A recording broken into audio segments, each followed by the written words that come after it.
Clytus, I'm bored. What plaything can you offer me today? An obscure body in the SK system. The inhabitants refer to it as the planet Earth. How peaceful it looks. It must be annihilated. Send Rick and Danny on War Rocket Ajax.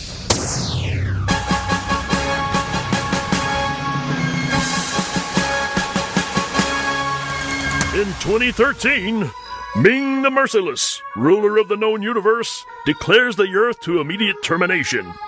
To accomplish this awesome decree, Rick and Danny are dispatched to the planet on War Rocket Ajax. The two encountered something they never thought they'd find, though. Movies. Stalled in their given task, Rick and Danny comb the movies of the Earth, sending reports of their greatness back to Mungo in what is now called the Hail Ming Power Hour.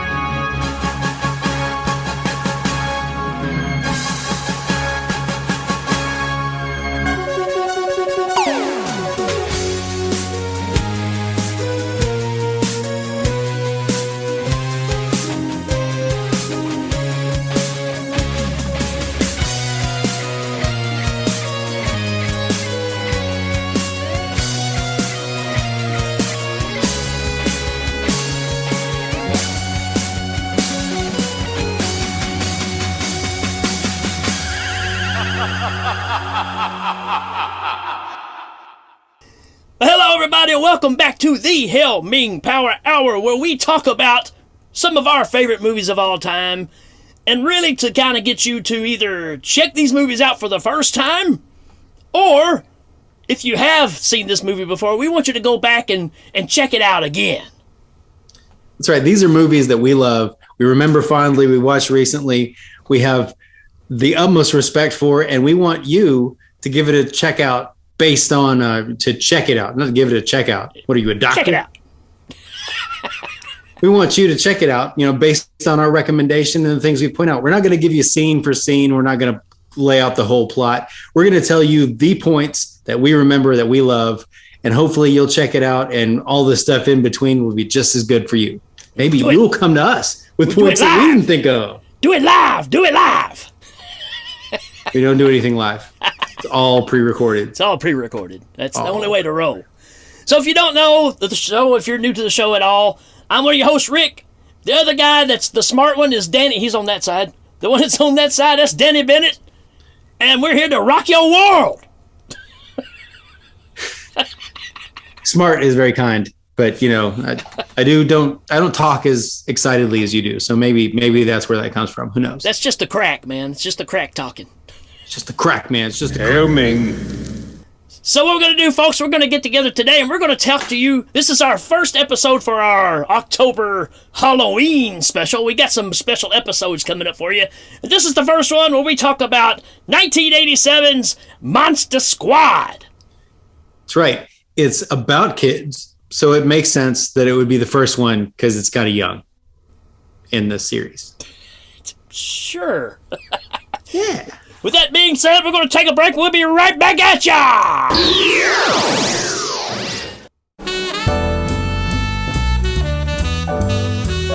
The Hail Ming Power Hour is brought to you by The Monster Squad. If you have a problem, if no one else can help, and if you're willing to put children in danger, maybe you can hire The Monster Squad.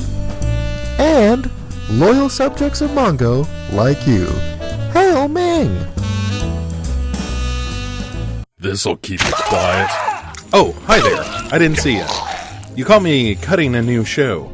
I'm Bo Ransdell, and I'm one of the many creators you can find on Legion Podcasts. I said quiet! My fellow podcasters and I work hard to bring you the best in horror podcasting, but that comes at a cost. Wouldst thou like to live deliciously? Not that, but also yes. No, what I'm getting at is that there are server costs, costs for good microphones and software for editing, all the things that make our shows, fun to listen to. And you can help. If you're enjoying the shows on legionpodcasts.com or in the Legion Network available on iTunes and Stitcher, just about anywhere you can download a podcast really, you can help us out and get a little something for your trouble at patreon.com patreon.com/Legion Podcasts. For just $2 a month, you get a pair of movie commentaries exclusive to Patreon, and for $5, you can also join us for a monthly screening of a movie. All of that available on patreon.com/Legion Podcasts. We appreciate it, and thank you for listening. Now, back to the cutting room. Alrighty, here we are. We're going to talk about some Monster Squad from 1987, and to do so, before we kick this thing off, we've got a special synopsis to tell us all about it. And I believe you rounded this one up, right? That's right. I found an ex Warner Brothers Monsters employee, someone who is an insider to the whole Warner Brothers Monsters cadre, the classic Monsters, as it were. And he had some thoughts about Monster Squad. So I asked him to lay them down on a track, and he said he'd even get a special guest of his own. So wow. I'm excited to hear what he put down for us. All right, let's see what we got. Here we go. Monster Squad is a light-hearted romp about a plucky group of kids challenged by the famed universal monsters. Dracula, his brides, the Gill-Man, Frankenstein, the Mummy, and the Wolfman are in full effect. But of course, you can't forget about the most pivotal one, me. As the Invisible Man, my presence is important, and my influence is undeniable. I mean, they wouldn't leave me out, would they? Jack, are you still on about that? What? No. Look, you weren't in it, and neither was I. Dracula gets a cadre of undead skanks, but Frank's classic bride, forget about it. I'm not in it, and neither are you. Come back to bed. And the rest of you, enjoy Rick and Danny's show about Monster Squad. Wait a minute. The Invisible Man is in bed with the Bride of Frankenstein? You know, you can't trust that dude. I thought his name was Griffin. Frank Gifford? Frank Gifford? Yeah, he says Kathy Lee Gifford. Wow. That was pretty incredible. I mean, he's got to be, 102 years old, and still sounds as good as he did back in the day. He's been drinking serums and, going crazy for a while now. So who knows? It could be some dude named Jack. I feel like I might have been hoodwinked on this one. I mean, it works for Kevin Bacon. He still looks great, too. Hey, Kevin Bacon. His brother Kevin Ham didn't do as well. Hail Ming. Oh. His brother Kevin Ham. Well, don't even get me started on his other brother, or his sister Karen Sausage. He got a whole different career in movies. Yeah! Karen Sausage. All right, man. Let's get into this thing, man. What is your number one reason to watch Monster Squad? Man, I've been thinking about this for a while, and there are a few things that really stick out for me in this movie. I'm going to try and stick to the things that I really love most.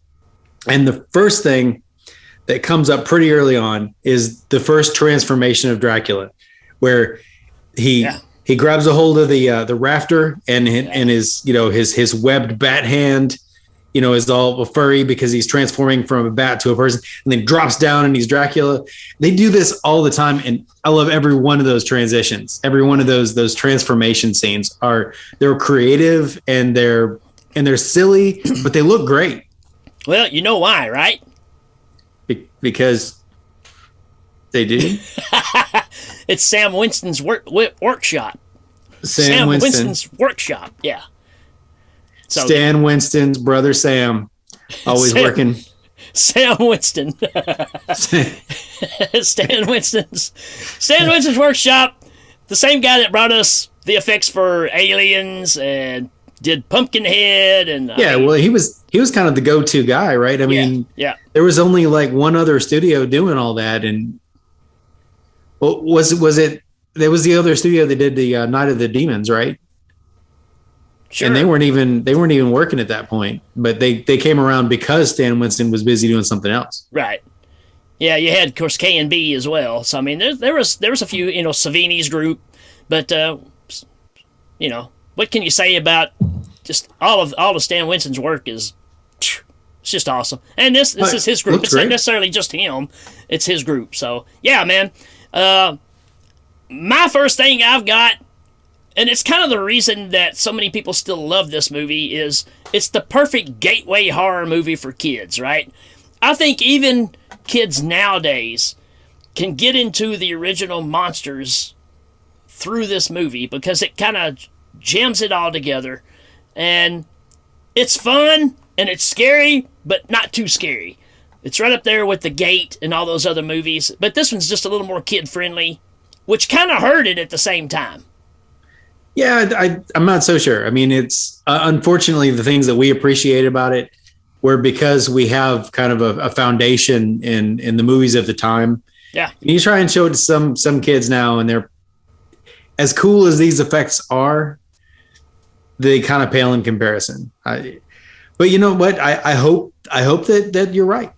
Well, I mean, here's the thing, is this movie is more popular now than it was when it came out. And it's due to the fact of you got parents that have grown up with this movie and they are showing it to their kids, and the kids are really accepting it. I mean, there's a documentary about the growth of the popularity of this movie, and it was considered a complete failure when it came out because it came out at the same time as The Lost Boys. So, right. You know, and teens were going to see that, teens were not going to see this. But in hindsight, there's a huge following for this movie. I know a ton of people that don't even like horror movies that absolutely love Monster Squad. And that's amazing. That's awesome. Yeah.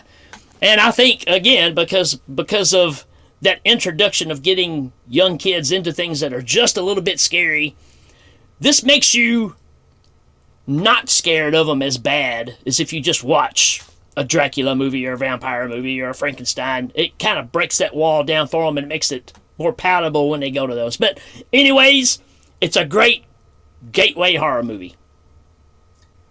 You know, I can't fault your logic, especially since, you know, you did say you watched that documentary and it sounds like that, you know, you gleaned that it was successful. I'm glad. From my personal experience, I tried to rewatch it probably like you're talking about. I was a kid. I watched it. I was like, oh, this was so awesome. And then I go to rewatch it and I'm like, it's kind of cringy with the kid parts because you can tell the Goonies had come out. Right. They were trying to kind of give the kids an edge. So the kids are kind of foul mouthed and it's like it's kiddie, but it's also cringy at the same time. So it kind of pulled the worst of both worlds when I went to rewatch it. Yeah. It's a personal opinion. I'm glad that people can see past, you know, what I didn't like to see how awesome a lot of the movie is because it's definitely got some great parts to it. Yeah. And that's just a sign of the times too, right? I mean, that's, you know, they were borrowing heavily from the Goonies. There's no denying that. Actually, in my mind, here's where Monster Squad comes from. There was a TV series in the early 70s, like 72, 73, 74. Gopher from the Love Boat would drive around a van with the Monster Squad, and the Monster Squad was Dracula, Frankenstein, and the Wolfman. And they put like free candy on the side, and when the kids came out, they just get them, right? We're the Monster Squad.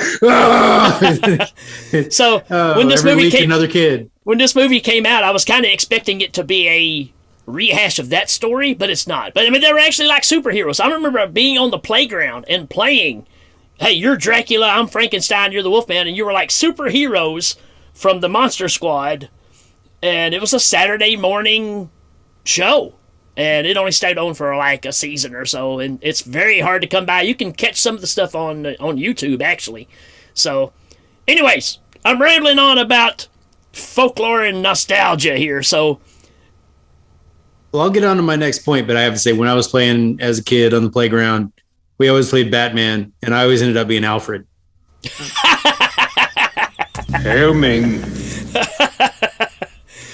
Here's the question. Did you pick Alfred, or was you just made to play Alfred? No comment. It's like, nobody wanted to be the Wolfman on the playground, right? It's like, oh, man, the Wolfman? I don't ever say anything. I just go, Rrr!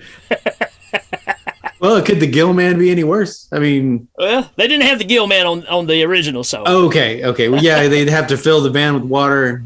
Right. So they could swim around and stuff. Nope, everybody else would be wet. I get it. That's no good. That happened for it worked for the River Bottom band, though. River Bottom Nightmare Band. They carried that little pool around. All right, my next reason for watching the Monster Squad is, I've got the transformation scene. I want to say, I kind of want to see the movie from the original scroll, from the Highlander scroll at the beginning. It looks that like it. I kind of want to see that. The prequel to it. Yeah. Where they go and they track down Dracula and they ferret out where that amulet is, because that part's actually pretty awesome. Yeah, I mean you only get the first 5 minutes or so of it, but it's a throwdown, man. Yeah, it's like smoke coming up out of the ground, and they got the virgin they throw up there. She's gonna read the thing, and the villagers are all scared, and the brides come out. I mean, that bride eating a possum, man. Yeah, well.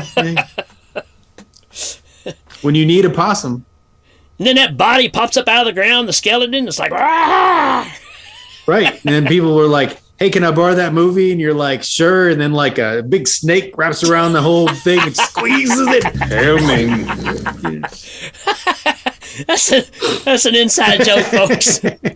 That goes back to a bad prank that Danny and myself pulled on a guy. We worked at a place that carried videotapes that would be distributed. So we get first crack at these, I wouldn't even call them B movies. They're like C-level movies. And we got this one, and one of the other guys that was there, we grabbed it before he just said, oh man, I really want to check that one out. Said, all right, we get done, we'll bring it back to you. Yeah, we watched this movie, and it is absolutely boring. Nothing happens in it. And we go back and we tell the guy, before we hand him the tape, we still got the tape. It's like, oh man, you're going to be blown away. We made up this whole story of crap that none of it happens in the movie, where a giant anaconda comes around the house, surrounds the house, and it implodes. The whole sausage leg McGee kind of came from that idea too, right? Yeah, a guy wakes up and his leg's been turned into sausage. There's a carriage that, like, when it runs by, like razors shoot off the sides, and like everybody's legs get chopped out. He's made up all this stuff. And the guy comes back the next day after watching it, and he's like, screw you guys, man. It's good times. Oh, to do that again. But yeah, I want to watch that prequel movie that they reference right before the throwdown at the beginning. So I'll also say the throwdown at the beginning is a fantastic part of the movie. Without a doubt, man. All right, I'm going to get back on track too. All right, I'm going to go with Dracula is like Commando in this movie, man. You got Dracula walking around with dynamite, blowing up cop cars, blowing up houses. He's punching people in the face. He's using all this tactical martial arts stuff. I mean, he's just awesome. I agree, man. Dracula with dynamite is because he's just got little packs of dynamite, and he looks down at him, and the fuse lights up, and then he's just blowing stuff up, man. I mean, like, the Dracula with dynamite concept is absolutely wonderful. Yeah, I mean, that should be a movie to itself, right? Hey, we get the prequel movie. We get Dracula with dynamite, which we should totally call it that. Dracula with dynamite. I mean, Dynamite Dracula. Dynamite Dracula with dynamite. Double D. Dracula loves the dynamite. Explode, the Dracula story. Need I go on?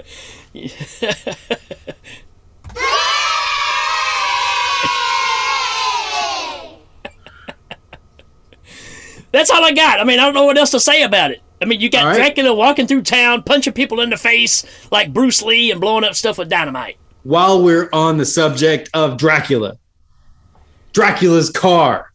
Yeah. It's awesome. Yeah. It's this shiny black, silver trimmed. It's got a skull as a hood ornament. And when it pulls up to the camera super close, you can see that the whole grill is little sixes. Little sixes. I didn't notice it any of the times I ever watched the movie, but the second time I was watching it through for this show, the grill of Dracula's car is little silver sixes. It's awesome. Yeah, it is, man. I mean, just a big, awesome hearse. It's cooler than even the tall man's hearse. It's just probably the coolest hearse I've ever seen. Yeah. I mean, it's cooler than the one that's going to take my ill-gotten remains to wherever it is they put me in the ground. Oh. All right. I'm going to go next with the German dude who loves pie.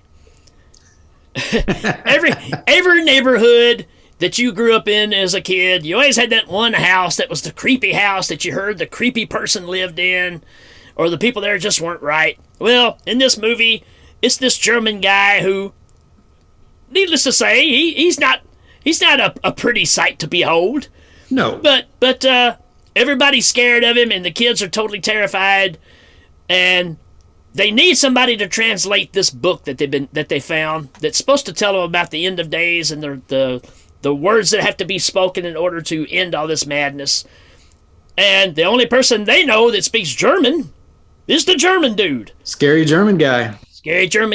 And he actually invites them into the house, and you think he's going to do something bad to him because he's got a knife in his hand. He's got the knife. Children, this is your last chance for pie. yeah, it's a cute little moment with them. I mean, but yeah, he turns out to be an okay guy. And and then you got your poignant moment where he's seeing them out. And he's like, "Well, be careful, kids," and they say, "You know a lot about monsters," because he's been kind of tutoring them about the monsters and how you take care of them and historical stuff. And you see the Nazi tattoo on his arm, right? And he's, "I do know a bit about monsters," and it's like, oh, right. There's your moral there. Yeah. Yep. Yeah. I mean, that's a neat little twist, I guess you would say. I mean, yeah, bad stuff for sure. But you know what? The better part is the airplane scene, man. You got two guys in the airplane. Oh. They're like the Pineapple Express over here. I'm flying with you. Are you drunk? Yeah, I'm drunk. Yeah. There's something in the back. I'm not going back there. And they go in the back, right? And of course, there's a big crate that says, from Bavaria, property of Victor Frankenstein, and you're like, oh, what's in there?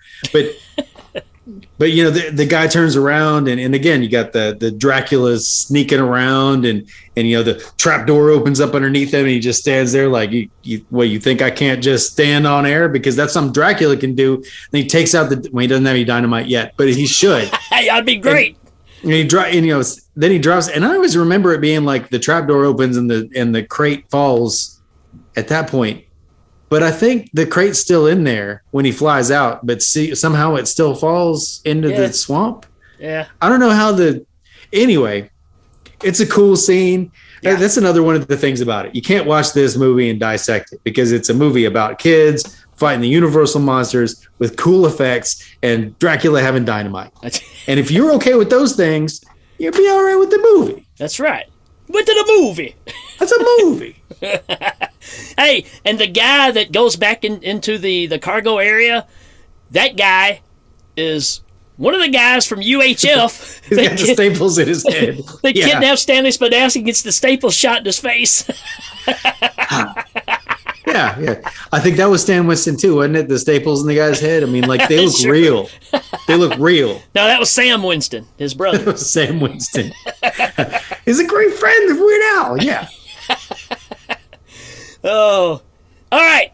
I'm going to the next level here and going to say another reason to watch this movie, which really dates the movie, but sorry, I'm an 80s kid. I love it. And that's when the Frankenstein monster is taught how to use 80s slang. Oh, guys. Yeah. See, I've got a bite of it here. Scraps. I taught him to talk. Oh, Gus. Give me a break. Huddle up, Eli. Give me a break. So, again, this is 80s kid stuff because it's really reminiscent of E.T., right? E.T., yeah. Drew Barrymore teaches, E.T. I taught him how to talk. He can talk now. Here's what they should have taught him to say, though. You can count on my stool. Man, that would have been awesome. Frankenstool. I think it's appropriate that they taught him how to say "Give me a break," though, because he was played by Nell Carter. Hail Ming. Oh, Frankenstool. I like it. And my favorite part is when Frankenstein's vacuuming the house and it accidentally gets into the fishbowl. And he starts sucking up the water out of the fishbowl. Give me a break. I sure goes. We're going to end up with 5 different ideas that people need to run with in the movie industry. Don't we always? I mean, that's what we're here for. Let's give me a Frank. Give me a Frank. Hell yeah. All right. So let's see. I want the story of the deputy who always jumps on somebody's back. Because like every time a monster shows up and the sheriff comes up, and this is a reason, by the way, every time there's some kind of throwdown going down, there's one deputy who's like, he's got one arm around somebody's neck and he's jumping on his back like in the first like 30 seconds of the throwdown, you know, like it's like, hey, what's going on? Ah, this guy's already on somebody's back at that point because that's his role. He's the deputy who's like, you know, he moonlights as a backpack or something. Right. He saw Jack Burton do it in a movie and thought that, hey, this is the thing to do. I want a career in that. I kill you, tough guy. You make one move.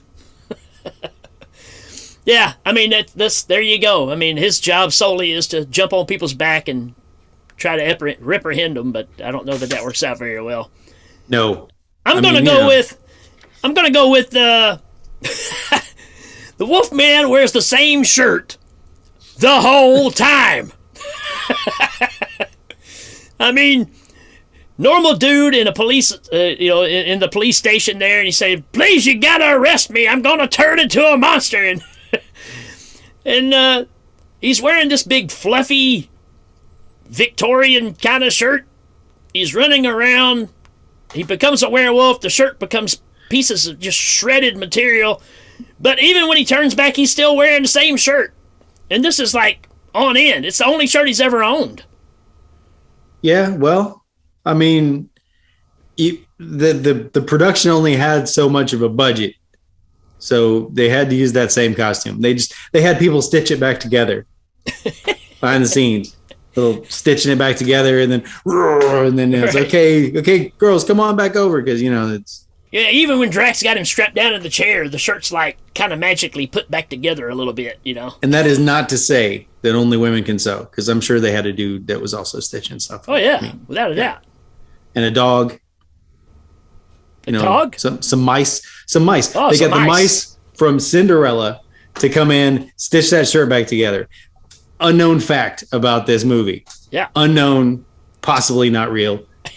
Between the takes, when the shirt was torn up, mice came, put it back together. Yeah, I'll go with that. You can take that to the bank. All right, man, what you got? Oh, the Scooby-Doo mansion. Well, yeah. So you see, I'm jumping all around in this movie because really, what's the plot? Right. Anyway, so they have to go into this mansion because they find out that's where it is, and they know they've got to stop him because Dracula calls up this kid and is like, "I'm going to kill you." I don't even remember what the problem that Dracula has with this kid is, but he's got a problem with this kid, and they're like, "Well, I guess we got to take the fight to him," and they got. Is Rudy the kid that does all this stuff? He's got the book. That's the problem. He's got the book that has the translation. He's got the book. Yeah. Not to be confused with She's Got the Look. Right. He's got the book. He's got the book. Exactly. So, they go to this manor house out in the middle of the swamp. Probably the same swamp where all the monsters just came up. Because, Dracula's got this like, yeah, come on, monsters. And they all just appear. And then, they're all in this scary house, and there's some. I always thought there were stewardesses that became the brides because of the plane scene. This is my kid brain. Like, I don't know where they came from, but they're in the pantry. Yeah. And he's got new brides like he had in the other one. And I got to admit, I got to think for the brides. They're always kind of a little scary hot. Sure, yeah. And of course, that's the setup with the Wolfman, right? Of, hey, why don't you change into something a little more comfortable, and I'm going to go grab a bite. And, yeah, he's got the 3 ladies in the closet. And yeah. Yeah, where they came from, who knows? But the kids get into the place. They're like, we got Frank with us. We got no problems. But somehow they end up Frank like falls through the floorboards or something. They're in a hallway. They look one way, there's Dracula. Look the other way, there's the brides. Like the third way, there's the Wolfman, right? Yeah. Or does he get away at that point? And then it's somebody. It's the Gill Man. It's somebody. It's the Wolfman. The Mummy and the Gill Man are kind of off scene through a lot of this movie. Yeah, they've got a few of their own scenes, but for the most part, it's the Holy Trinity, right? I mean, right. So yeah, it's the three you kind of got going on, and of course that's where we get the kick him in the nards. That's right. You want to take that? Was that your segue to? No. Wolfman's got nards. Wolfman's got nards, man. So if you ever saw a commercial for this movie as a kid or as an adult, there's the scene where the Wolfman's. That's right, because the Wolfman's in one of the hallways. Yeah. And they say, "Kick him in the nards." He's like, right. "Wolfman doesn't have nards," and they kicks him in the groin, and he he just pops right back up. But it's enough time for them to run past him. I got another word. Keels over, and then. I love the conversation before the monsters even appear and the kids are walking and they're talking about the Wolfman wearing pants. And the kid says, well, yeah, he's got to wear pants because back in the 40s, they couldn't have a movie and show his wolf dork. See, it's those Goonie-esque type lines, where the kids are just like on the verge of being a little too racy. It's like they're real kids saying real kid things when the parents aren't around. When I start a new rock band, I'm going to name it Wolf Dork. And that is going to go over really well. Yep, and it'll be like a pair of trousers, and you unzip the zipper, and And you're all going to wear ripped up shirts, and between sets you're going to put on regular shirts, and then they get ripped up again. I like it. Yeah, well, I'm glad somebody does. I don't like it that much. All right. So that was your turn, right? Yeah, it was. All right. So I've got. How about what does every movie in the 80s have to have? It has to have a montage and a montage theme song, right? So I'm going to throw in the montage song, "Rockin' Till You Drop, Dancing Till Your Legs Fall Off." Fall off, yeah. You know who wrote this? You know who did these songs? Randy Newman. No. That's a little deeper in the barrel. Randy Newman's brother, Andy Newman? I'm Andy Newman. No, tell me who wrote these songs, these gems. Michael Sembello, the guy that gave us "She's a Maniac." I can totally hear it. And if you can't hear it, you can hear it right now. Dancing till your heart stops.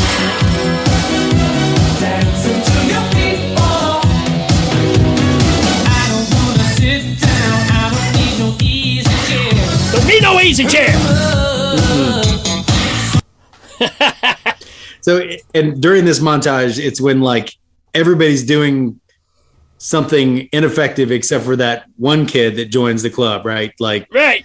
The kid who makes the silver bullets, like in shop class, steals the arrows from archery class, and like makes all the stakes to like shoot from the bow. Right. And then I'm going to make some business cards that we can hand out.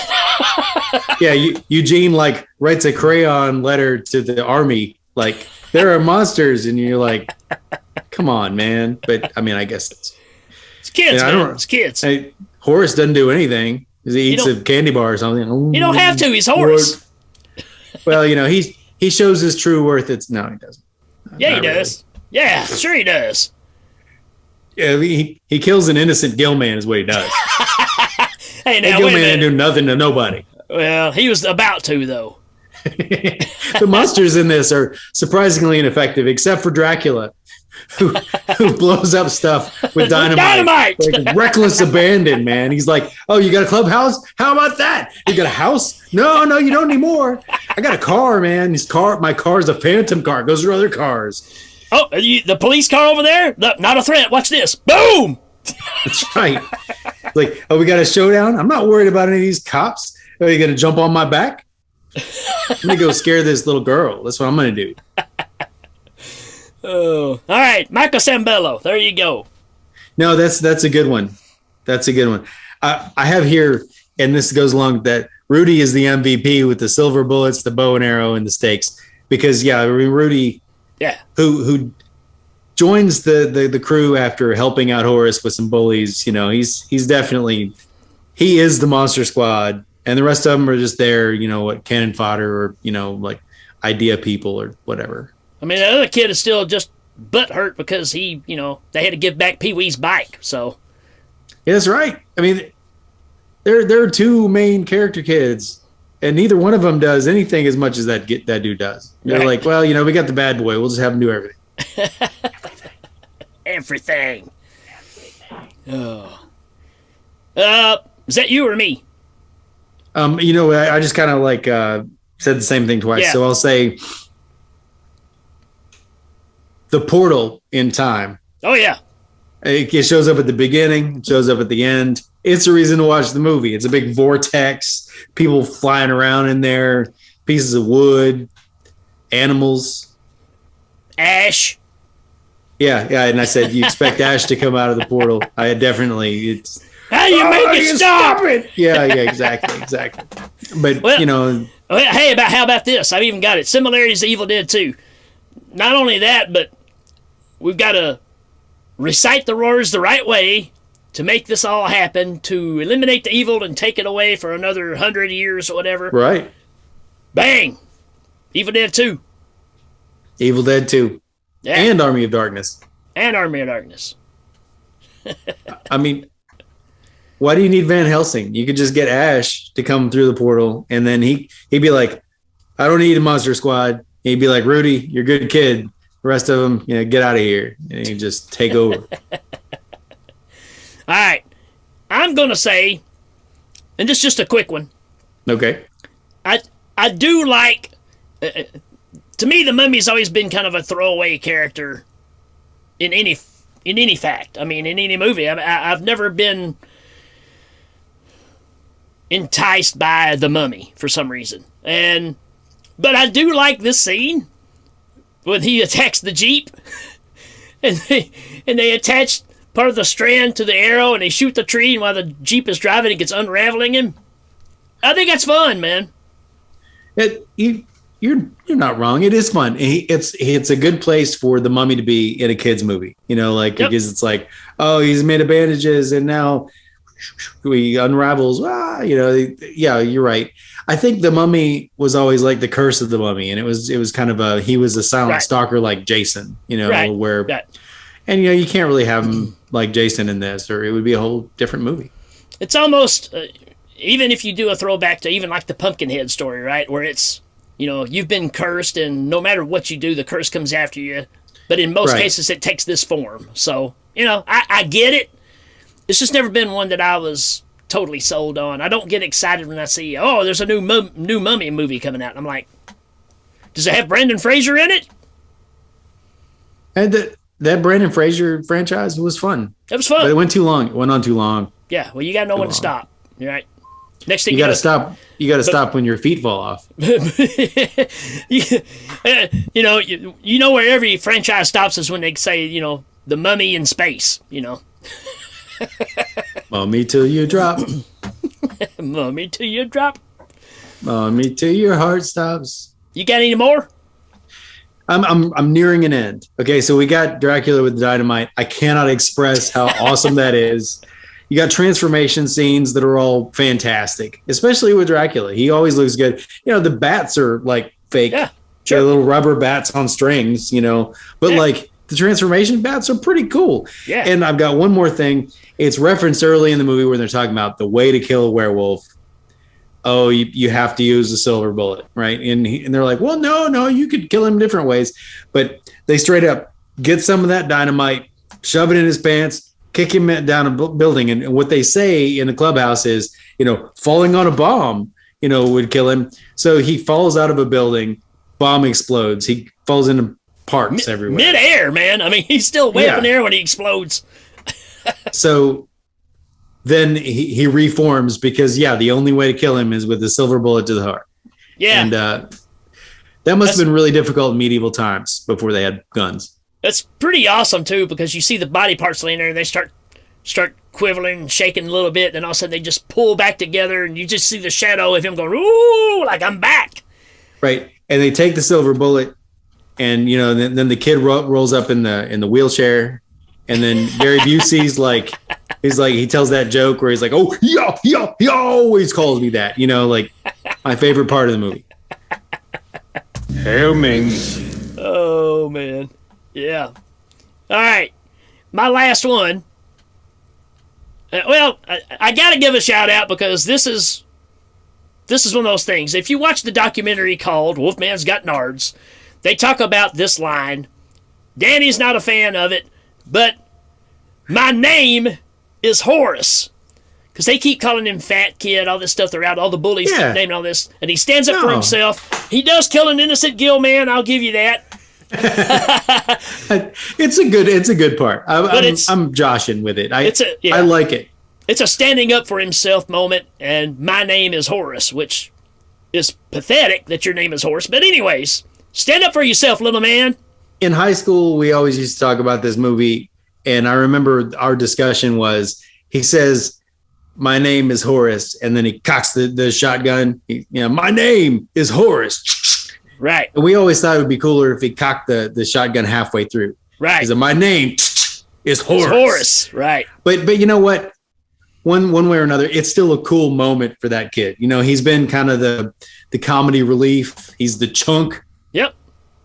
He has to do the truffle shuffle. Yep.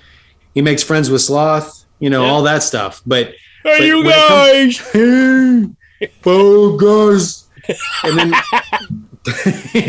then he gets a moment where the Gill man's coming. His tormentors are there. They're scared.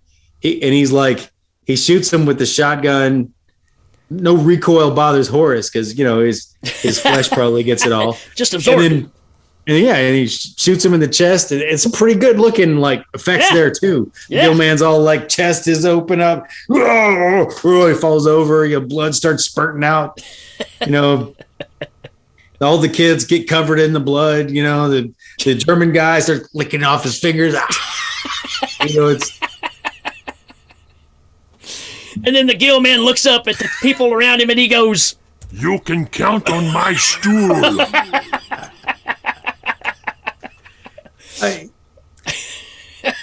You know what? The Monster Squad has some great moments, and we talked about a lot of them. But ultimately, it's a kids movie, and yep. I hope that it has the staying power that the documentary seems to feel it does. What you want staying power?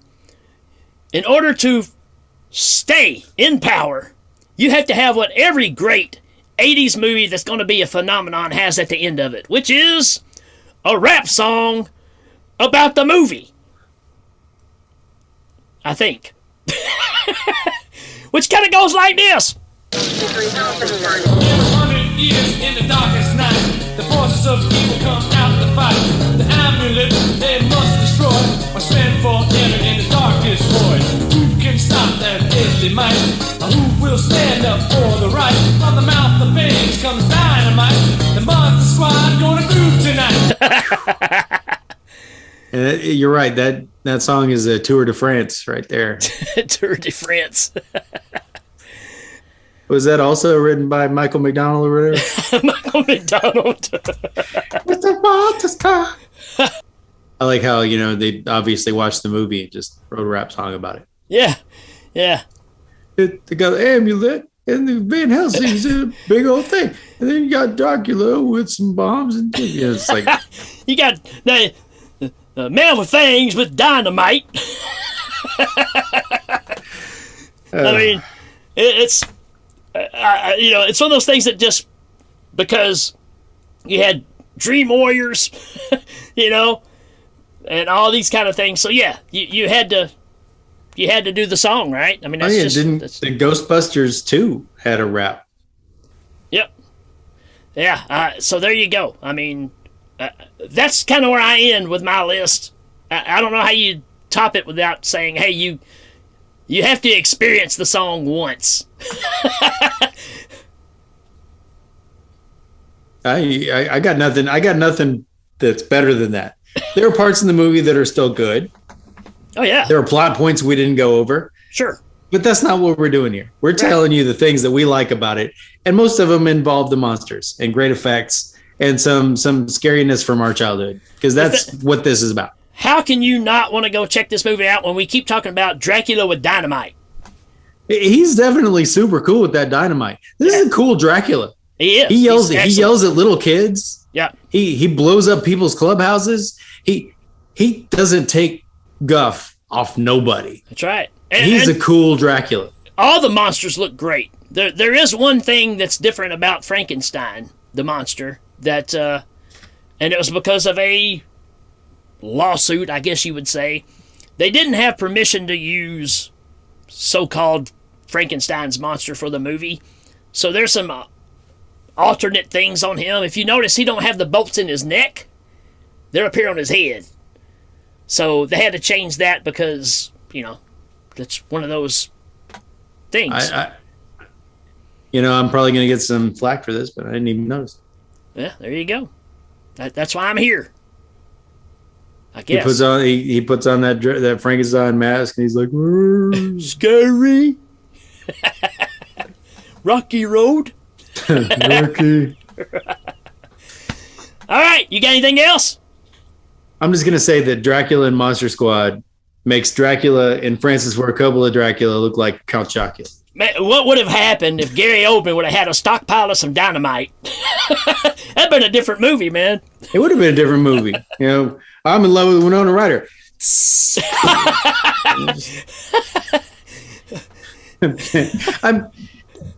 I really like the Francis Ford Coppola Dracula. It's actually my favorite version, but it's a little draggy, right? Yeah. Well, it's real erotic. Yeah, it is. Beast dude out there getting it on with the lady in red. It's real erotic. So like. It's Mina. It's Mina that he's getting it on with. Yeah. No. It's Mina or Lucy. It's Lucy. It's Lucy. So, yeah. I'm not hating on it. That changes every movie, right? They always change kind of that part of it from Frank Langella's version to this version. I mean, that keeps changing who the love interest kind of. I've seen that changed a few times.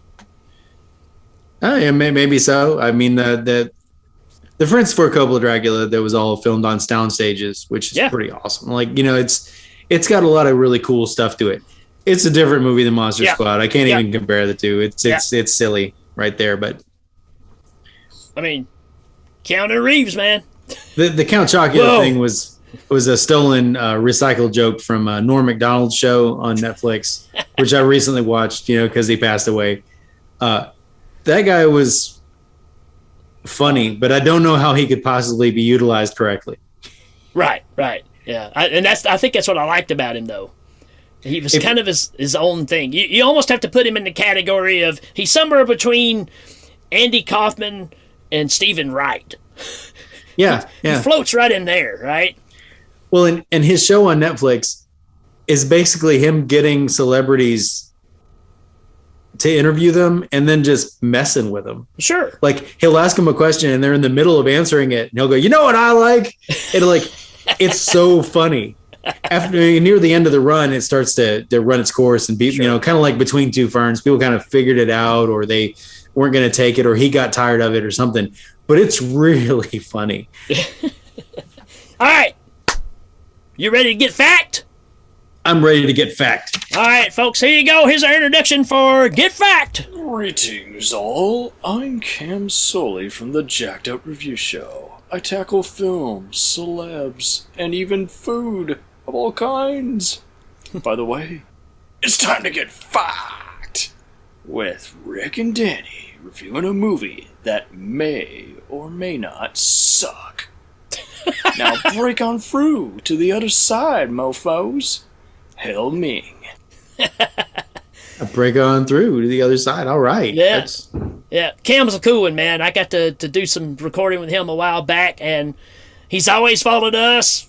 We've always kind of watched this stuff as well and keep up with him. So I reached out to him and said, hey, man, can you throw us a little lather down? And he did, man. So much appreciated, brother. Yeah, I feel like he was ready to get fact along with us. Yeah, go check out the Jacked Up Review Show because he cranks them out, man. He's got a lot of material. So, nice. That being said, where's our prize? I'm still holding on to this prize, folks. Hold on. Let me go down into the bottom of the cockpit here. We still got it. It's right here, folks. It is the Blu-ray triple feature Stanley Kubrick 2001 Clockwork Orange and The Shining. But the only disc in it is Werewolf versus the Vampire Women. Which really ties into what we're covering today. So there you go. Nobody else has wanted this one. So if you do, then you would be getting a real rarity. Now what you do with it, we don't care. And all you have to do is pick out the real fact in the sea of BS that we're about to dump into your living room. All right, you want to go first? You want me to go? You go ahead. Set the tone. All right. Set the tone. I'll go first. And this is funny because we've been talking all this time through this episode of people's brothers doing other people's work. Mm-hmm. Like Sam Winston, Andy Newman. Well, right. In this movie, the mummy is played by Sylvester Stallone's brother, Frank Stallone. You'd think I'd recognize him. He's pretty distinctive looking. Well, if he would have sang a little bit, then you would have been able to tell. Well, I'm still looking for the Invisible Man now that we know that he's in there too. I can't wait to watch. It's probably like The Sixth Sense. You're gonna see scenes and go like, "Oh my goodness, look, he just moved something in the background." I think it's when they're outside of the church and the time tunnel and all that's happening. He's over there on the church sign taking a whiz. just a little stream. Yeah, just a little stream over there. That's it. And speaking of taking a whiz or that type of thing, my first fact is the original title of the movie was Monster Squat, and it was actually it featured a montage of different monsters in bathrooms, including and not limited to the Invisible Man taking a whiz. I'm trying to keep a straight face here because that could be the true one. Yeah, well, not to give anything away. Not to give anything away. All right. All right. So my second fact is, and this ties into that last song we heard, the rap song. Due to the music video craze and just the success of movies making videos, just like Dream Warriors and all this stuff, they made a video of the rap song of the kids doing the Monster Squad rap. And but MTV refused to show it, saying that it wasn't any good. But the video for True Blue by Madonna was okay. So I can't argue with any of those points. I mean, I haven't seen the video, but my next fact, we talked about John Grease plays the Wolfman, but he was not the Wolfman in the costume. That was a stuntman, and he's credited, but I don't have his name right here. But way to go, buddy. Sadly, it was his last cinema venture because in the scene where they used the dynamite, in order to get accuracy and to make it look convincing, they actually blew up that stuntman. Wow. Yeah, kicked him out the building. Did they let Dracula do it? That's my question. Fred Decker was like, "Oh, by the way, it's real," and then they just kicked him out of the thing, and so that reaction on his wolfy face, that's real. Hey, another fact, which I almost used this one too, but the face of the Wolfman was modeled after Stan Winston. They tried to make the werewolf look like Stan Winston. My brother. So just stay right there. I've got an idea for your face. Well, how about the brides were actually the great granddaughters of Bela Lugosi and Boris Karloff? Well, how about that? Yeah. So tons of trivia for you folks, but you only have to pick one and send us a message and let us know which one is the right one, the true one, and you get this swell gift. And when we use the word swell, that means crappy. You can count on my stool. It's if you really want, we can try and dig up a pirated flash drive that has Monster Squad on it. Hey, wait a minute. That's my hard drives. You can't give that away. Monster Squad. Buster Squat. Okay. Monster Squad, the montage The original. Yeah. of Universal monsters in an activity that is usually in private. All right, it's interview time, folks, and we have the one and only Gil Man from Monster Squad. Give him a hand, everybody. All right. That's not my name there, Peckerhead. That's just who I played in that fucking movie. Oh, well, what should we call you then? The name's Louie, you knuckle dragger. And what kind of bullshit show is this anyway? It's the Hail Ming Power Hour. We talk about movies, and make fun of stuff.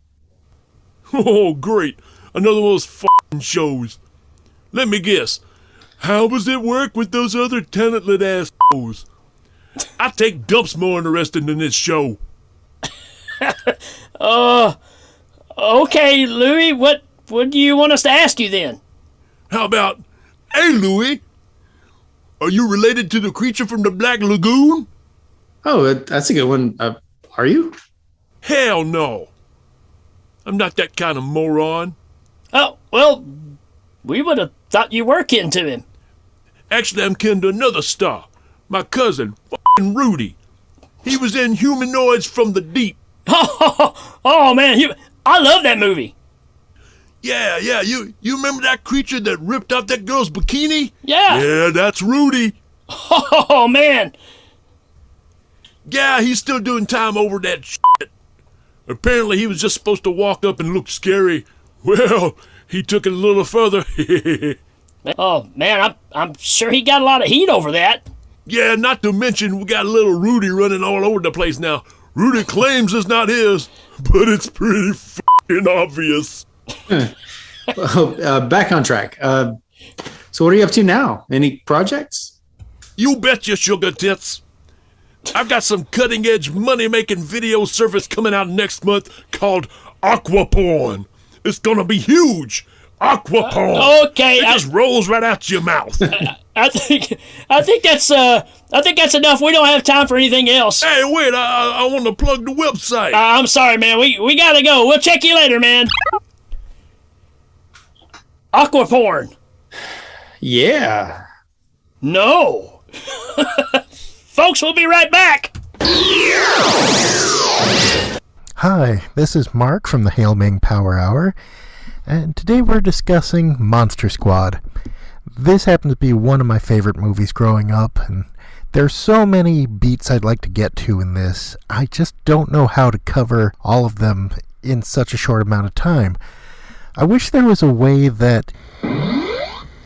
Oh, hey there, Mark. Clytus. Yeah, can I help you? Yeah, I just wanted to let you know you're approved. I am? I can do it? Oh yeah, go for it. Okay. For the first time on Hail Ming Power Hour, we're having a super villain beatdown. Super villain beatdown. It's wrong to assume the Wolfman doesn't have nards. You're on the wrong side of history, kid. Man, I love Creature from the Black Lagoon. This scene will be... over. Okay? When your friends call you fat kid, it's time to get new friends. The biggest problem this school has is that it has an after-school club that likes monster movies. We can just ignore the 15-year-old leather-clad wearing, chain-smoking, revenge porn-making homicidal sociopath that is literally making bullets in shop class. Family films, people. A young John Carpenter found a discarded drawing of a spider with a human head, and cinema history was born. Duncan Rieger may be one of the best and most underappreciated actors in Hollywood. His interpretation of Dracula is legit scary in this campy kids movie. And there's a scene where Horace presses a slice of pizza on his face and he gets burned by the garlic. That sounds so stupid, but how Rieger sells it, you would think he was just burned by acid. Great job, Rieger. You know, I kinda want to see Groundhog Day 12. When the quote-unquote scary German guy confirms he knows a lot about monsters and then you see the numbers tattooed into his arm. That is one very powerful scene that stayed with me my entire life. I am the scary German guy? That boy has been wearing a Confederate cap this entire time. That is a scary American boy. At the time, I thought it was really dumb that the army showed up at the end because they got a letter in crayon saying, "Dear Army guys, monsters in my town." However, these days, that could be seen as a legit executive order. Virgin doesn't equal girl. Any of you could have read this book, with the possible exception of Rudy.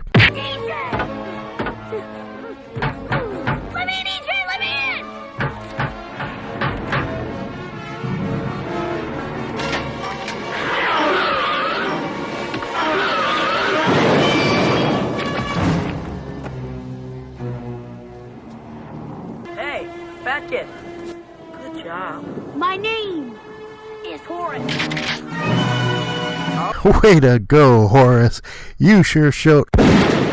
Oh, Jesus. Jesus. Oh, God. Years of bullying just caught up with us. Oh, God. I just want to point out the very last scene of this movie. As everybody's celebrating and having a good time, scary German guy throws the book in the air and gets this look on his face like, I am so over this. Good on you, mate. Good on you. New movie reviews all the time. See if these films age just like a fine wine. Oh no, we'll jack it up again. TV, games, and more within. Rotten Tomatoes and IMDb are all the rage, but we'll lock those critics up in one cage. The Jacked Up Review Show, every Wednesday evening on Spotify, Podbean, Anchor, and other available podcast apps.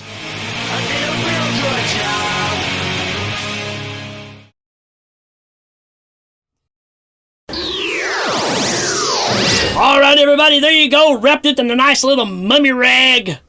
Monster Squad for you right there, man. Monster Squad. I mean, it's a fantastic movie from our childhood, 1987, and it's worth a look for a lot of great effects and some fun times. And if you got some youngins that are wanting to get into some scary stuff, I think this is a great place to youngins. A great place to start. Just kind of introduce them to some horror movies. Yep. Right on cue. Yeah. It's Clytus. Let's see what we got.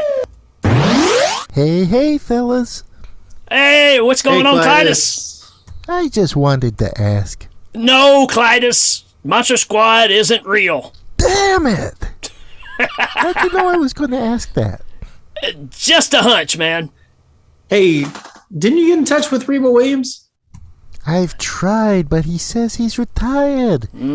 But he gave me the name of another guy, Billy Zane. You guys ever heard of him?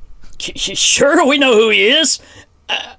I'm not sure that he can fix the Hawkman problem, though. Hold on. Billy Zane can fix anything. Oh, that's great. So I'm going to hang up now and give him a call. See you guys.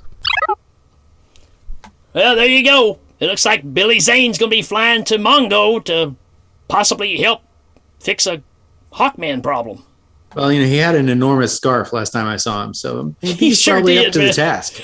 Like aviator glasses, scarf around his neck. Billy Zane's cool, man. And he knows it. So what's cooler, Billy Zane or Dracula with dynamite? Dracula with dynamite. I have to agree. And I love you, Billy Zane. You know I do. Critters, Demon Knight, yeah. Titanic. But the Phantom. I mean, come on. If you ask Billy Zane, you know what he would say? Dracula with dynamite is cooler than me. I mean, he just knows. Well, there you go, folks. There's our first issue of our Halloween special. Make sure you tune in because we're actually going to crank out an extra episode next week with our good buddies from the Scary Dad podcast, Scott and Billy, and we're going to be talking about some Friday the 13th, Part 6. Danny's favorite in the franchise. Yeah, it's true. Yeah. And that's going to be an absolute blast. That's been a long time coming, pretty much since the beginning of the show. We've talked about doing this episode with them, so we're really excited about that, and we hope that you enjoyed this one. Check out all the other stuff. Go to Legion Podcast. Check out all the other shows there, all of our brothers and sisters in the podcasting world at Legion Podcast. Give them some love, but tell them that Hail Ming's still the best. Yeah, tell them Hail Ming sent you. Hail Ming. That's right. Folks, if that's it, Danny, you got anything else, man?